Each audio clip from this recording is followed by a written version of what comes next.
Hello, everybody.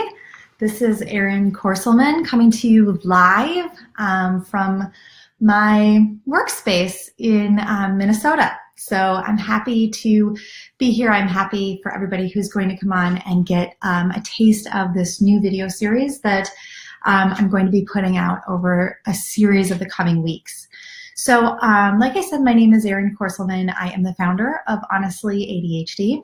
I am also the founder of the Honestly ADHD Parenting Academy and a wonderful, wonderful parent support group on Facebook called the Honestly ADHD Parent Support Group. So if you are looking for some connection with parents just like you, go onto the Facebook and search Honestly ADHD Parent Support Group and you will find us. So, and we will welcome you in. So thanks for joining us. And I am going to be talking today about something that I work with my clients on a lot. So I don't know if I've said this already, but I am I'm a parent coach. So I work with parents one-on-one, and I also work with parents in groups in more online settings.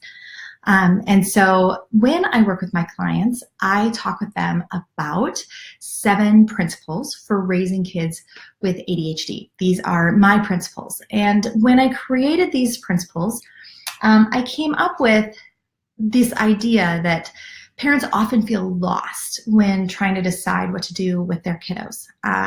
Your child does something and you're trying to correct a behavior and you're really not sure what direction you're supposed to go to help your child. And so what I did is I came up with 7 principles that if you abide by these principles and have these principles as a foundation, no matter what you decide to do with your kiddo in terms of discipline or support, you will be on the right path. All right. So I'm going to talk about each one of these principles over the course of the next few weeks and kind of deep dive into them. And the first one today, the foundational principle, is all about practicing empathy to empower your child. So what does that mean, practicing empathy to empower, and why do I put them together?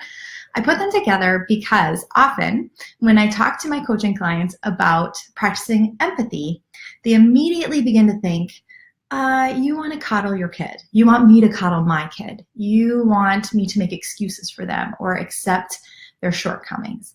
And there's nothing further from the truth.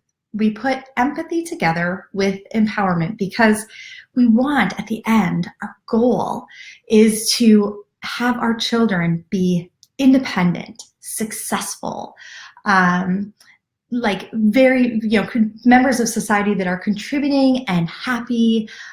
They are holding down jobs that they love. They are holding down relationships that they love. They are loving themselves. They have the ability to create dreams and hopes and create plans to get to those dreams and implement them. And that's kind of the definition of happiness, right?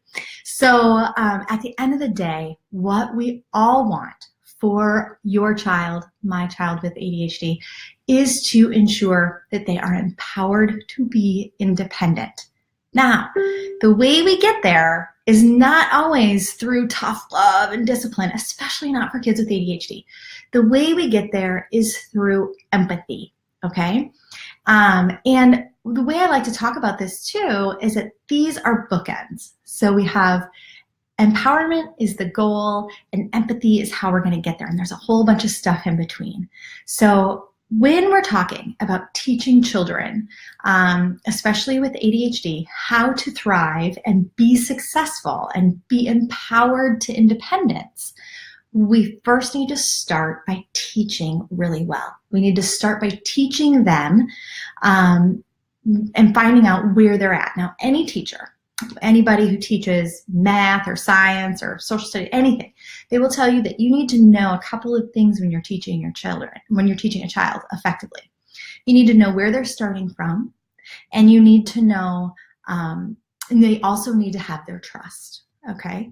And when it comes to parent-children, that is the exact same. You need to know where they're starting from, and you need to have their trust.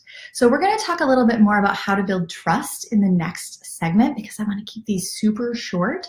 But today we're going to talk about figuring out what is empathy, right? What is it? when I say empathy, what does that mean? Does that mean we accept my child's excuses all the time? Does it mean, I forgive everything that they do because, hey, they have ADHD, they use it as an excuse, that kind of thing? No.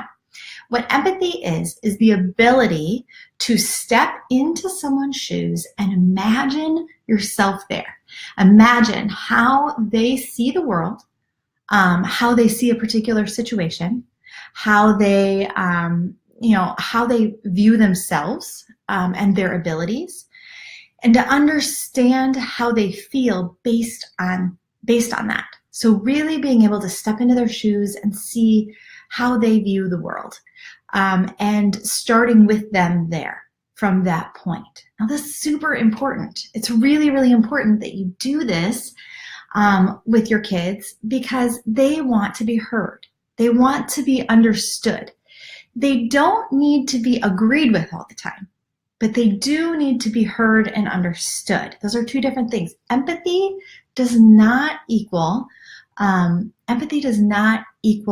agreement. Empathy does not equal, empathy does not mean that you condone a particular behavior or a particular point of view. It just means that you understand it, right? It means that you have taken the time to understand your child enough to see what they see, and then guide them from there. So when you begin to practice empathy, you will begin to earn your child's trust. And when a child trusts you, they will be more willing to try new things, to go against what their initial, instinct was, and to try, and they'll be willing to try new things because they'll know that you have their back, right? That you will be there to help them if they fail. And so empowerment, so going back to the very beginning, empathy to empowerment. Our goals with our children are always to make them more independent, to help them, be able to begin to do homework on their own, to begin to hand in the homework when you're not there, to tie their shoes on their own. Always, that's our goal. Our goals for our kids long-term: independence, being able to be in relationships, being able to hold down wonderful jobs, being able to have dreams and implement those dreams. Those are our goals. That is empowerment at its finest. The way we're going to get there is through empathy. The very first step, empathy, being able to step into your child's shoes and understand what it is that they're going through, how it is that they're seeing the world. Now, next video, in a couple of days, I'm going to roll out a video about how to practice empathy. But for the next couple of days, I just want you to think about it. I want you to think, what are my goals for my kid? Am I helping to empower them to success? And am I really trying to understand where they are coming from? Because every child, no matter what age, 4, 6, 14, 16, 21, 25, they all have a point of view that needs to be heard and understood in order to help them make change. So, empathy to empowerment, that's the introduction today. We'll see you, excuse me, we'll see you in a couple of days to talk more about the 3 steps to empathy. We'll talk to you soon. Bye-bye.